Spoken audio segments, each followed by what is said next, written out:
Welcome fellow server enthusiasts. In this video we're kicking off our Ubuntu Server course with a crucial step, getting your hands on Ubuntu Server and preparing it for installation. We'll cover where to download Ubuntu Server and how to create a USB bootable drive. Now make sure you have a second computer that is just for your server. So get a second machine that you can use to install your Ubuntu Server software on. So first things first, the first thing you need to do is to download the Ubuntu Server image. You can grab this from the official Ubuntu website. Head over to ubuntu.com/download/server or just go to ubuntu.com, click download and then click server. That will take you automatically to the right side.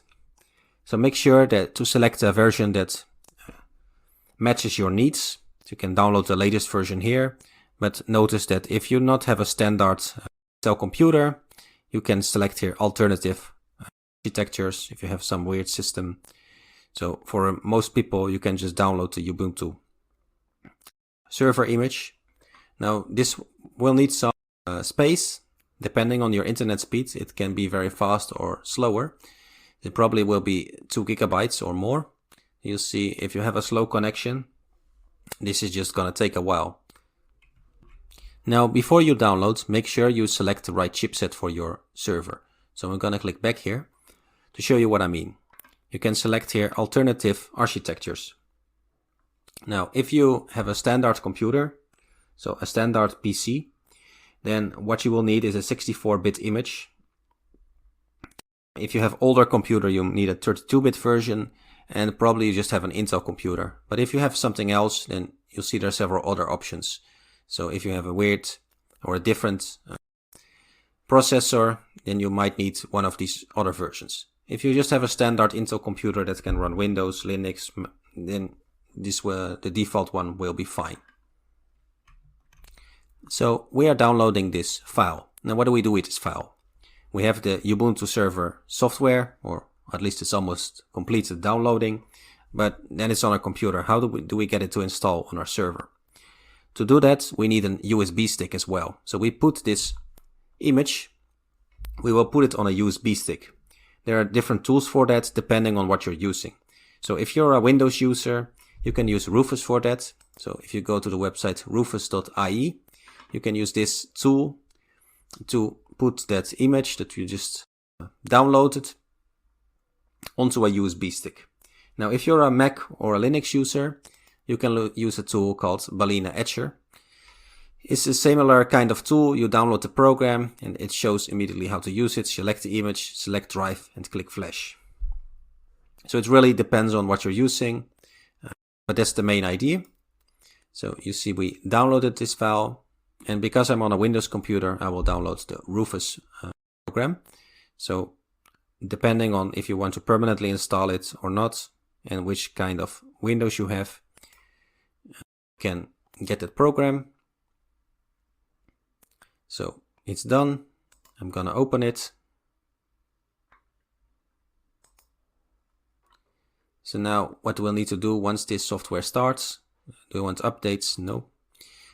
What we will do once it starts is select our image. So select the device, plug in your USB flash drive. Make sure it's empty so that you don't have any files on there that you might need, that you could lose. And make sure it's large enough. You'll see that the Ubuntu file was 2 GB, so make sure it's at least 2 GB. Then select your file here. You see, you can click select. That will give this pop-up. So we go to downloads, select our file. And then if you plugged in your USB, this button will be clickable. So we'll click it and the USB drive will then be ready. Now, if you're not on Windows or if you don't want to use Rufus, you can use this tool from balena.io, select the image, select the drive and click flash. So it has less steps, but the same idea. So if we download that, you'll see we can use it on Windows as well. So we're gonna download it. Now, this program's a little bit larger, but it's the same principle. We flash the file to the USB disk. So the main idea is to put that Ubuntu Server image onto a USB flash disk. And there are different ways to achieve that. You can do that with Rufus, you can do that with Balena Etches. and perhaps some other programs. So we open this program, and then once it's opened, you can select the file, the drive, and click flash. So you'll be able to select the image, then to select the drive and click flash, and it will prepare your USB for you. Now, once that's finished with your bootable USB drive ready, you want to insert that drive into your server and just start from that USB stick. Now, it might do that by default, or you might need to access the BIOS or UEFI settings to change your boot order to start from that USB disk. Now, there you have it then. So what do you do there?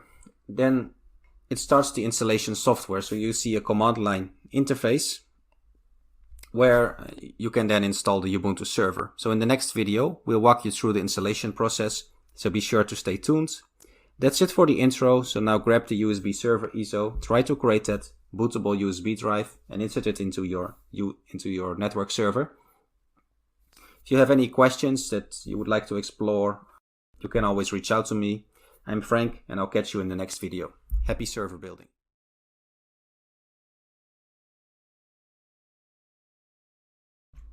Hi there, tech enthusiasts.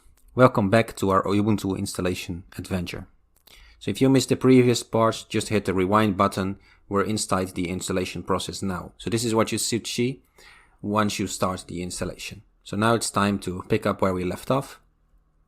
First, you can select the language. So if you want anything other than English, you can select that. However, I suggest that you pick English because whenever you're doing troubleshooting, when you find some problem, usually you have documentation on the internet in English.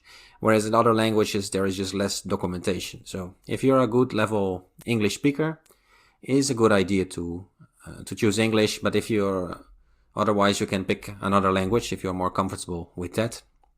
But you might have less documentation or help online on that. So what you can do is install an update. Now this is completely optional. You can update after installing. So we're gonna go with that, continue without updating, and then update later on. Now what we have to do is select our keyboard layout. I have a US English keyboard. This really depends on what kind of keyboard you have. So you can press enter and then select the keyboard you have, depending on the country you're in or the type of keyboard you have. Now these keyboards have variants as well, so it really depends on what you have. I have a US International keyboard, but if you are a non-English person, you might have extra keys, you might have a completely different layout. So it really depends on your keyboard. There's an option to identify keyboards. Then it will do the process for you and you don't have to manually search for it if you're not quite sure. So I'm gonna click done because, well, we already select the keyboards. And otherwise select your country and region and pick the keyboard that works for you. If you don't select the right one, you can change it later on, but then some keys might be off place. So click done, and then it asks us what we want to install. So we can install either Ubuntu Server full package. It says like everything. You can do a minimal install, so it doesn't come with all the software and it's faster, but then doesn't include everything. And if necessary, you can add drivers. Now that might be necessary. For example, some drivers might not work. So for example, your Wi-Fi card or something else important might not work without these third-party drivers.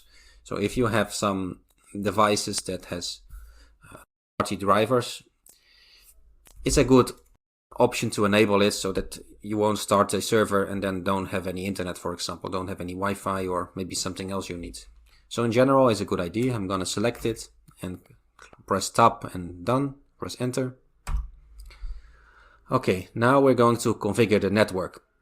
If you're connected via the Ethernet, so if you have a cable inside your box, then it will work right away. So it should look like this and basically done. If you're using Wi-Fi, don't worry, you can set it up later. So for now in the installation, I recommend that you have a cable plugged in because everything will be a bit more smoother to do that. So you'll see here I already have an address. If you don't have that, you can set that. If you press enter, you can see also the interfaces. You can change, if you don't have automatic IP addresses, you can change it here to manual and type your own settings. If you select manual, you can select your own subnet, address, gateway, all your network configuration. However, in my case, I have the automatic system, DHCP. So everything will be done automatically. We're gonna go click done. Done. And you'll see it's testing to download the Ubuntu files. So, and this is also an automatic check if your network is correctly configured. If you see this output, the mirror patient or the test passed that you can see up there, and seeing this output, it means that your network connection is working, and we can now continue the installation. So click done. I recommend that you have a separate computer for this and don't do any partitioning, because if partitioning goes wrong, it can, if there's already a Windows on there, Linux or some other system, you can lose your files, or maybe the computer doesn't start anymore. It can be a mess. So if you have a dedicated computer, that's the most easiest, and given the prices of computers these days, I just recommend going with a separate computer that doesn't have anything installed, or just something you want to erase, so that you can go with use entire disk. If you want, you can give extra security to your disk by doing encryption. That means the disk itself is scrambled, so nobody who, for example, steals your computer can then access your data. They would need a passphrase to access it. You'll see if you click select it, it lets you select a passphrase. But keep in mind there is no forget option. So if you would forget the passphrase, you can then no longer access your disk yourself. So if you go that route, it will be more secure in case of theft of the hardware, in case of theft of the device. Nobody would be able to read any data on your disk, on your computer, unless they have the passphrase, including yourself. So that's a very good option if you want more security, but then make sure you never forget that password. So for this example, I'm just gonna go with disabled. Click done, and then click done again. Click continue. Enter. Now it will ask you some information. So then type your information, which will be different, of course, for you. You can pick anything you want. Your personal name, account name, server name, and some passwords.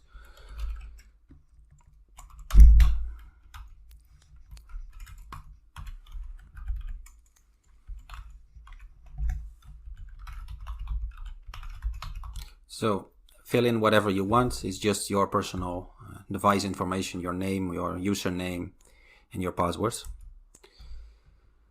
You can update or upgrade this to Ubuntu Pro. You'll have more security updates, which is useful, but for now I'm gonna skip that. Now you get this question: do you want to install OpenSSH server? So this allows you to remotely log in into your file sharing server from whatever computer in the network. So that can be your Linux computer, it can be a Windows computer, it can be a Mac computer, and so on, and remotely control the computer. So this is very useful, especially if you have a server without a screen, or have your computer doesn't have a screen, your computer, then you can remotely log in. And even if that's not the case, it's just very simple to log into your server from your home computer and then do some quick changes if you need to. So it's a very useful feature. However, keep in mind that there is a security aspect too. So of course, if you open the server, it also is a potential for hackers or attackers to attack if they're on the same network. So for now, we're gonna just click done. Click done again. Now there's some more questions here. So some common server packages that you can install. So you see all kind of apps here, like open source Kanban, WECon. There's Docker for running containers, all kind of apps that you can install onto your server if you want to. So I'm just gonna leave the default, but you can install different things. For example, Nextcloud to run your own cloud, your own file sharing cloud. Now, just to keep things simple, I'm gonna click done, and then show you whatever you want to install or how to install software later on. So now it is installing, and you just have to wait for this installation to complete. So you can grab a coffee or do something else. So once it's done, you'll see this screen where you have the option to reboot. So you'll see there's no longer any screen output, and you have the option to reboot now. So if you press enter, it will restart your computer and hopefully start in the Ubuntu Server operating system.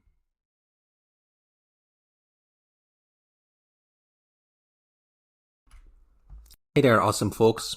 Welcome back to the Ubuntu Network Server course. In this video, we're gonna pick up where we left off. You've just booted your freshly installed Ubuntu Network Server, and we're about to dive into some action. Now, if you're new to the command line and you were expecting some graphical interface, don't sweat it. We're in this together, and I'll make this as painless as possible.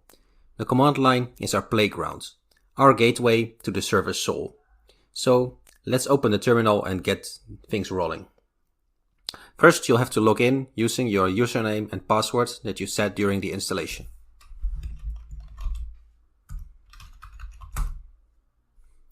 Once you log in, you'll see this pop-up saying a message about your Ubuntu server and some general information about your system. First things first, let's gather some essential server information. Type in the command hostname. You type hostname and you press enter, and you'll see the hostname on your computer. That is your server's name, like the secret handshake to your server's club.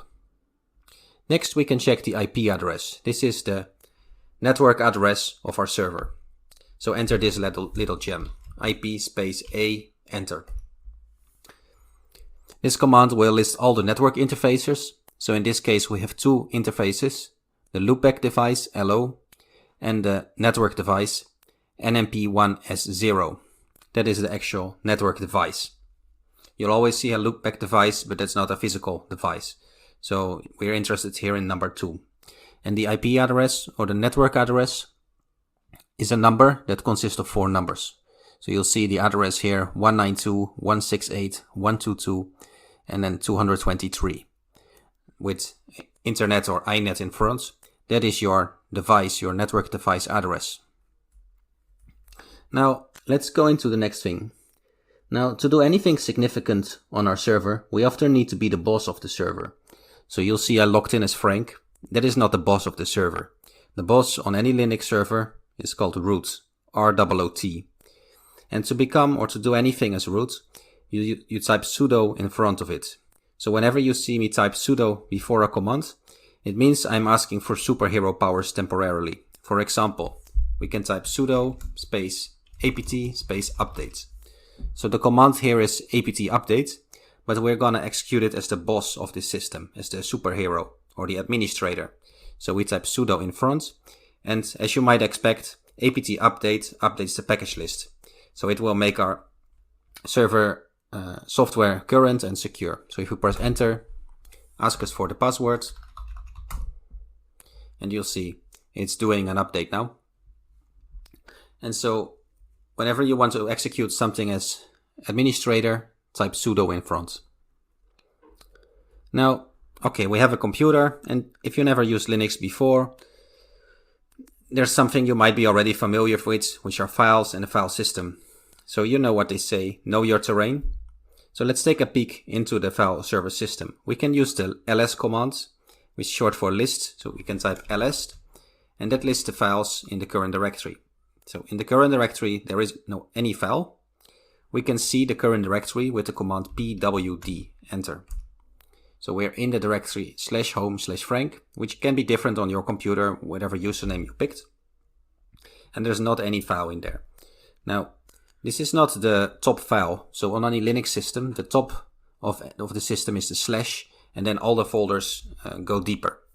So let's list the slash folder, ls slash. And you'll see we have several directories in there. We have the home directory. We have the etc directory, which is for our config files. We have media and mnt directories, which are for media. Then we have the var directory, the user directory, and also the root directory. So you'll see the boss of the system, root, has its own directory on the system. That is true for any Linux system. Now, as I mentioned, the etc directory, That's where all the config files are stored. So that will be very important for our server. Now let's dive into this directory using the cd or the change directory command. So cd, short for change directory. And then we type cd/etc and press enter. Now we just stepped into the etc directory. We don't see anything except that we see /etc on the screen. That means we're in the etc directory. To see the current directory, we can use the pwd command again. It will show us, okay, we are inside the etc directory. And this is where all kind of server configuration files live. So if we type the list command, ls, and press enter, you should see lots of configuration files. So we've got lots of configuration files right there, directly on our Linux system without doing anything basically. So there's a lot of things you can configure in a Linux system. So that shows you the ls command. To show the file contents, you can type command cat, so cat, and then with any file, for example crontab. You'll see the gray ones are files and the blue ones are directories. So cat contrab will show the file contents on the screen. It's not a text editor, it will just output that content on the screen. So when you type cat with any file name, you can see the file contents. Now of course the file must exist, so if we type cat with nonsense, it will tell us that the nonsense file does not exist. So you can only show file contents of files that are actually exist, so the gray ones. You can also create new files, but we cannot do that in the etc directory unless we're administrator. So let's go back to the home directory, so /home/your username. Now to create a new file, we can type touch. So touch with your file name. And that creates a new file. So if we list the files, you'll see a new file, and it is an empty file. If you want to go up a directory, so pwd shows you the current directory. Let's say you want to move up one. You can type cd ... enter, and now you're one directory higher. pwd would show you again the directory. Now we can go back, cd with your username, pwd, and you're back in your home directory. So now it's time to explore. It's just the tip of the iceberg. So you might want to look around and fiddle around with these commands and see what you can find on your Linux system. So stay tuned, stay curious, and let's embark this incredible journey to becoming a Ubuntu network server wizard. If you have any questions or topics you'd like to explore, just send me the questions and I'll do my best to help you out. So until next time, keep networking, keep learning, and keep rocking your Ubuntu server. I'm Frank, and I'll catch you in the next video.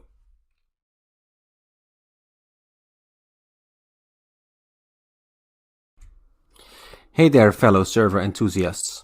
Welcome back to our Ubuntu Network Server course. In this video, we're diving into the exciting world of SSH, also called Secure Shell. So it's remote access through the command line. It's the key potential to unlocking the true power or potential of your server. So let's get started. Before we dive in, let's talk about SSH. SSH is a secure way to remotely access your server through the command line. So, of course, we are not gonna remote access inside our server itself. We will do it from another computer. This can be a Windows computer, a Mac computer, another Linux computer, or even your phone. So, with the command line, you can remotely access, and it's very handy for server administration. It's like having a magic portal to your server, wherever you are. First, let's see if SSH is installed on your server. Open a terminal and type SSH-V. So you'll see SSH is installed on the server. If it's not, we'll install it shortly. So if you don't see any reply, we're just gonna type this command.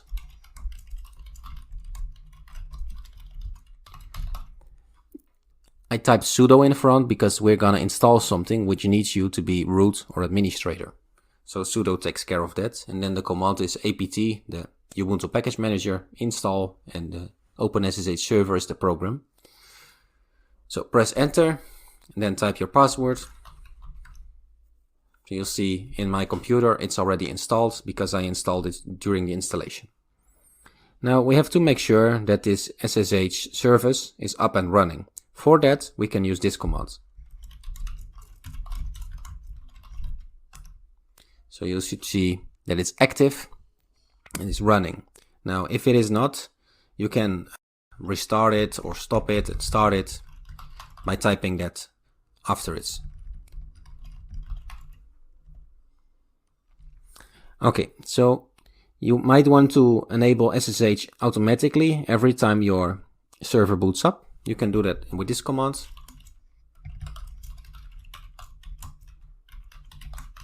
So if you do that, then it will automatically start, just like in the screen here. When we start the computer, it's running the the secure shell server.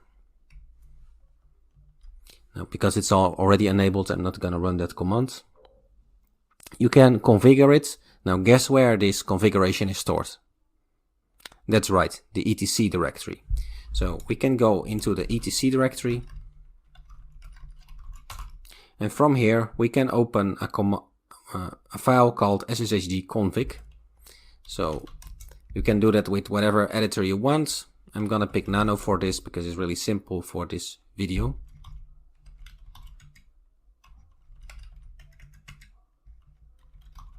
So we're gonna open this file, etc ssh sshd-config.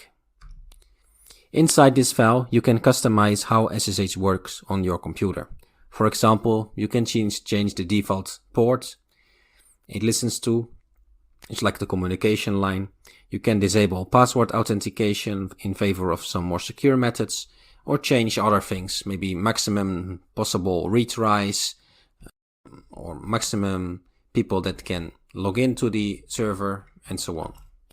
So we don't really have to change anything now. But if you change the file, make sure to restart SSH. So you can do that with this command. So every time you change your config file, run that command to change it. Now the config file, remember, is inside etc ssh ssd_config. That's the config file. So far, we only looked at remote access stuff on the server itself, which might confuse you a bit because it's remote access, so we access it from another computer. Well, let's get to that now, because what we did so far is just configuring the servers on the server that lets us remotely connect to it. But we're not actually connecting yet, right? So let's do that. We open another computer, which could be a Windows computer or anything else. And from here, we can open a terminal. Now this computer doesn't have to be Windows, it can be a Mac, it can be another Linux computer, it can be a BSD variant or whichever operating system. You can even do it from your phone. So we type SSH, then your username. Now if you don't know your username on a Linux system, you can type the command whoami, enter. And then you want to type the @ symbol, similar to when you use email. Now it seems my keyboard is configured as a different keyboard layout. Okay, here we go. We need the @ symbol and then the address, the network address of your computer. Remember, we could see that with the command IP space A. That shows you your network address. So we can type that 192. It will be different on your computer, so don't type the same IP address. Type the one that is showing in the IPA command. Okay, type yes when they ask. Type your password. And now you're inside the Ubuntu computer. See, we have here, welcome to Ubuntu. So we can now remotely control the Ubuntu server from our Windows box. Awesome. So if you enter your password correctly, you now can completely control your Ubuntu server from your Windows computer. And anything you do affects directly that box. So if I type whoami, you'll see Frank. And we can do anything. For example, if I were to type reboot or sudo reboot, it will restart the server. It won't restart Windows, it will restart the server. And that's just one of the commands you can do. You can do any Linux command, any server command. Now we are remotely controlling the computer, similar to remote desktop on Windows or other systems, but they usually have graphical interfaces. So now we are remotely controlling the computer, the server, using the terminal. So far we used a password to log in. Now that's not necessarily the most secure, so for even better security, you can consider using SSH keys for authentication instead of passwords. but it's a topic that is outside of the scope of this video. SSH is a really powerful tool because it opens endless possibilities to managing computers remotely. So it's secure, it's versatile, and it's a must-know for any server admin. So thank you for joining in this video. Keep exploring, keep learning, keep securing your Ubuntu network server. If you have any questions that you'd like to drop, just ask them and I'll get back to you.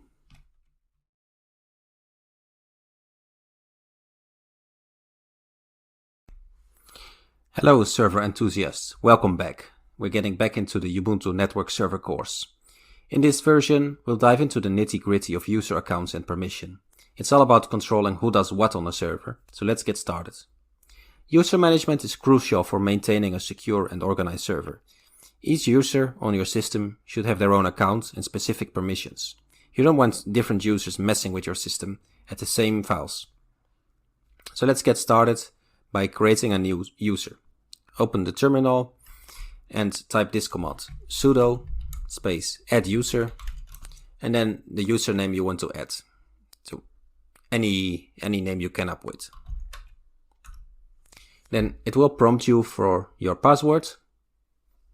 Pick a good password and make sure that it's a really good password, because in the last video we opened up remote access. So we don't want strangers to log in. Make sure your password is good. Don't pick anything too simple.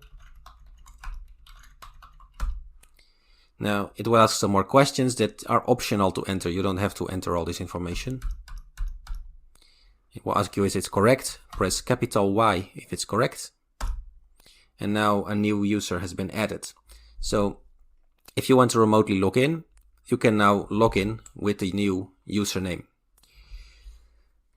User has its own directory. So if we go to the home directory and list the folders, you'll see now there are two directories. Every user has its own directory for his files that he or she can interact with. Okay, let's get on to the next thing. If you want that your user can do sudo, because that is not the default. By default you can just log in as user, but you can't do anything as administrator. So if to grant your new user super user or sudo privileges, add them to the sudo group with this command.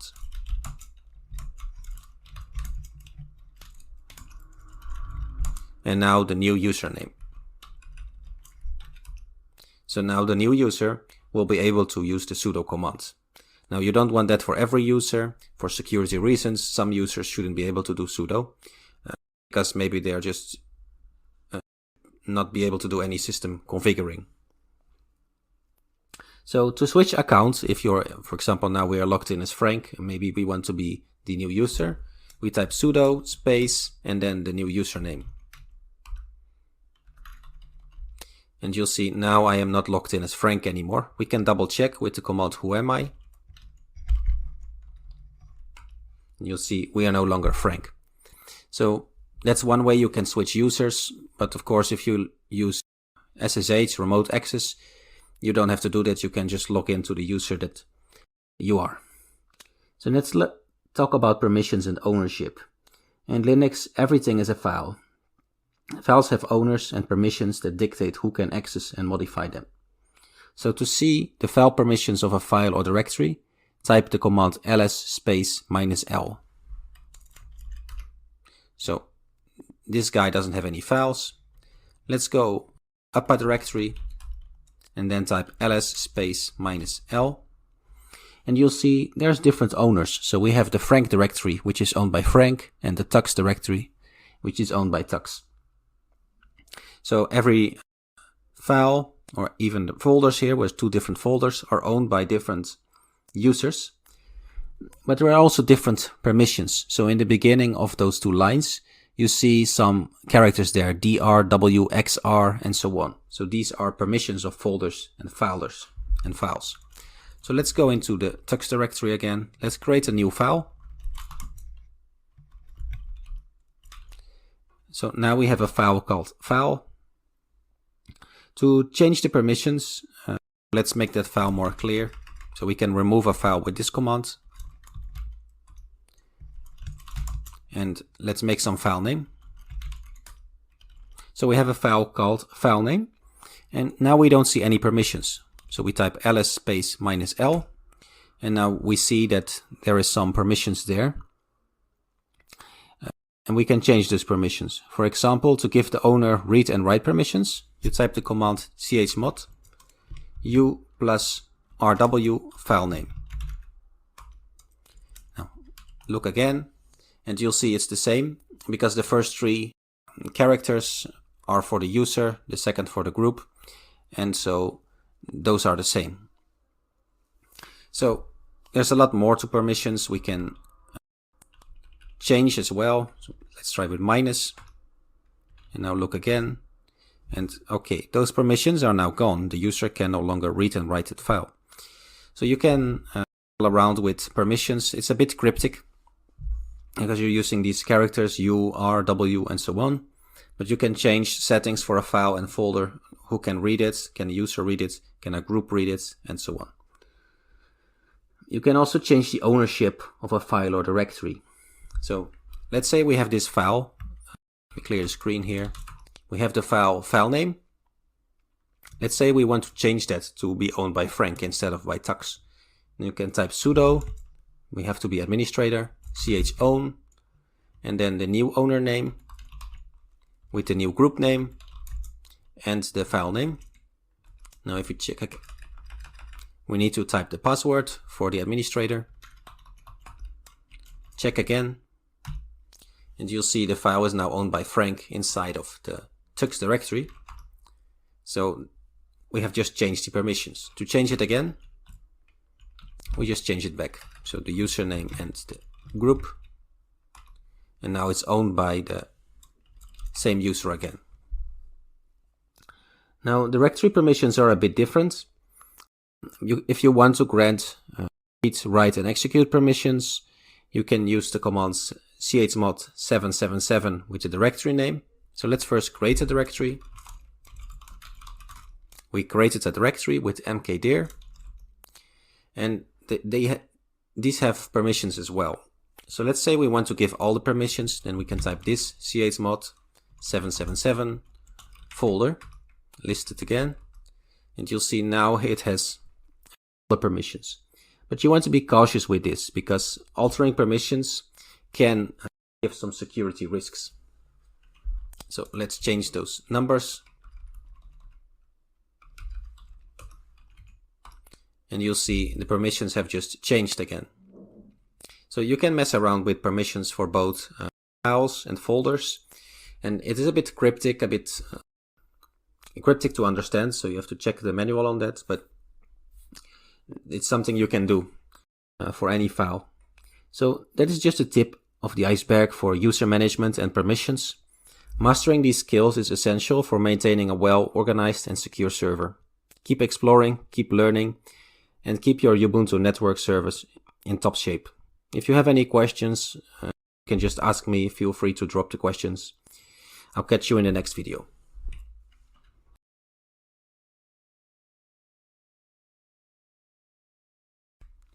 Welcome back. Do you want to securely transfer files to and from your server? Then you might need SFTP, Secure File Transfer Protocol. This lets you easily move files back and forth to your network server. It's an essential tool for your file server. Let's get started. So what is this SFTP? SFTP is a secure and efficient way to transfer files back and forth to your server, but not just plain text, but it's encrypted, meaning the text through the Wi-Fi or through the cable is unreadable by any malicious actor. So let's get started.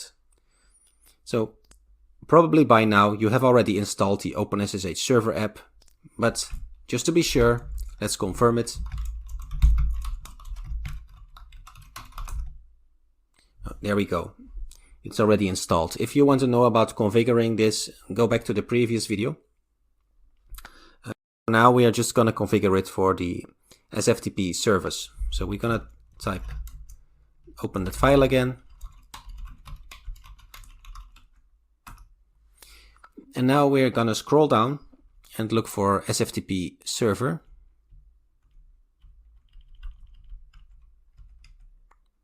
So let me just search through this file.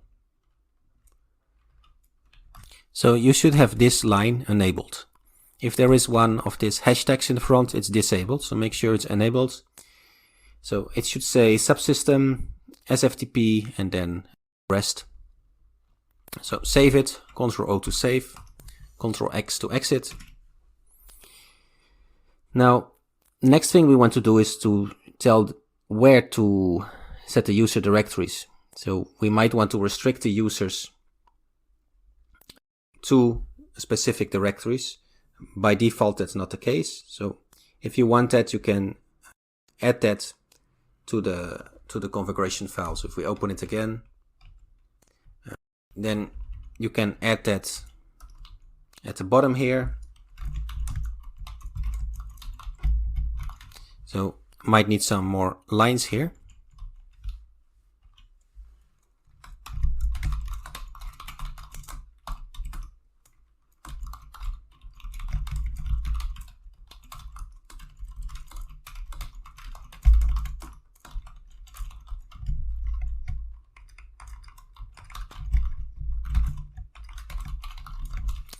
Okay, so adding those lines would restrict the users to a certain directory, but is not really relevant for now for this demo. So if you want, you can add that to your config file.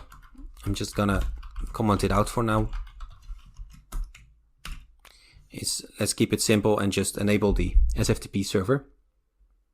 Now, you might want to add a group for the SFTP users.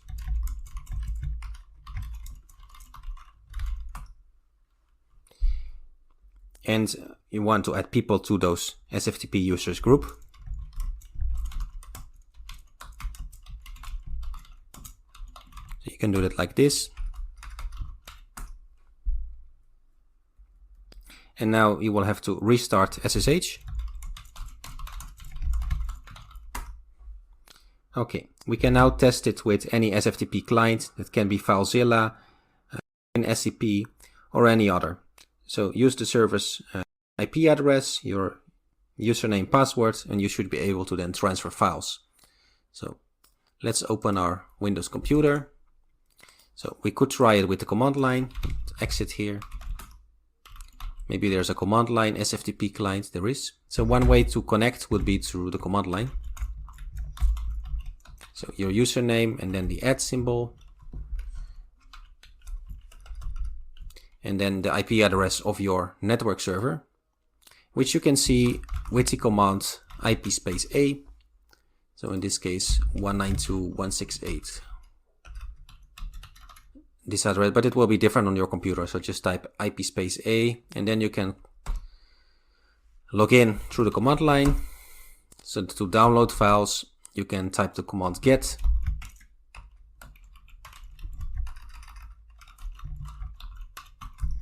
And to upload a file, you can type put with whatever file. Now, okay, this is a lot of command line. You don't necessarily have to use the command line. There's programs like FileZilla and WinSCP that you can use to easily manage it with a graphical interface where you can just drag and drop. So instead of typing everything in the command line, if you want to transfer files or download files, you can use WinSCP or FileZilla to easily do that. And there is not really any advantage to one or the other. They're just different graphical interfaces that do the same. So let's say we download this one. We can download the program, install it. Now this is going to take a moment. Okay, we can now start the setup.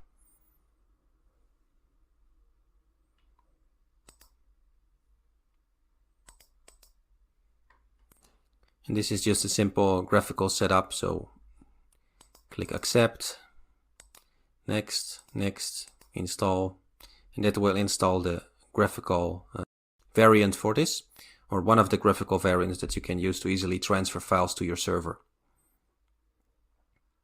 So just takes a moment and we can now launch it. And then you'll have a graphical interface where you can connect to your server. Okay, here we go. You can type your IP address. It says here host name, but just type your network IP address. your username, password. If you changed your port, you should change that as well. And then just click login. Now that's gonna connect, click yes.